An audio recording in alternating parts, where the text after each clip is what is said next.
তফসিল ঘোষণার পরপরই সারা দেশের রাজনীতি উত্তপ্ত হয়ে গেছে। ত্রয়োদশ জাতীয় সংসদ নির্বাচনকে বানচাল করতে এবার মরিয়া হয়ে আছে ভারত এবং আওয়ামী লীগ। সম্প্রতি ঢাকা ৮ আসনের স্বতন্ত্র প্রার্থী ইনকিলাব মঞ্চের মুখপাত্র ওসমান হাদির উপর গুলি বর্ষণের পর থেকেই রাজনীতির মহলে আতঙ্ক তৈরি হয়েছে। হাদির মতো এরকম ঘটনা আরও ঘটতে পারে এমনটাই আশঙ্কা মির্জা ফখরুলের। বিএনপির মহাসচিব মির্জা ফখরুল ইসলাম আলমগীর বলেছেন, বাংলাদেশ যখন একটা নতুন অধ্যায়ের দিকে একটা নতুন সূর্য দেখছে, বাংলাদেশের মানুষ স্বপ্ন দেখছে সুষ্ঠু নির্বাচনের মাধ্যমে একটা গণতান্ত্রিক বাংলাদেশ নির্মাণ করবে, ঠিক সেই সময় আবারও নতুন করে বাংলাদেশের শত্রুরা হত্যাকাণ্ডে মেতে উঠেছে।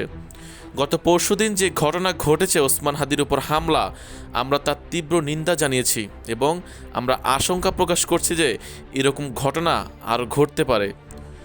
রোববার সকালে রাজধানীর মিরপুর শহীদ বুদ্ধিজীবী স্মৃতিসৌধে শহীদ বুদ্ধিজীবীদের প্রতি শ্রদ্ধা নিবেদন শেষে এসব কথা বলেন বিএনপি মহাসচিব।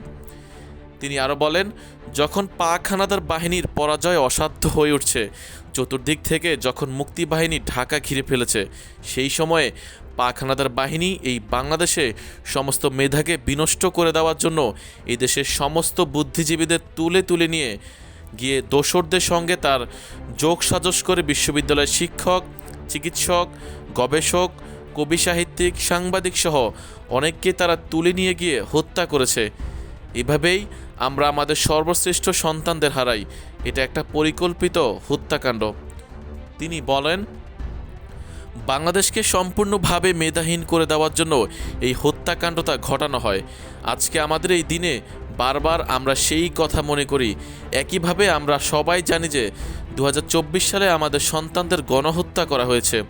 আজকে বাংলাদেশ যখন একটা নতুন অধ্যায়ের দিকে একটা নতুন সূর্য দেখছে, বাংলাদেশের মানুষ স্বপ্ন দেখছে সুষ্ঠু নির্বাচনের মাধ্যমে একটা গণতান্ত্রিক বাংলাদেশ নির্মাণ করবে, সেই সময় আবার নতুন করে বাংলাদেশের শত্রুরা এই হত্যাকাণ্ডে মেতে উঠেছে।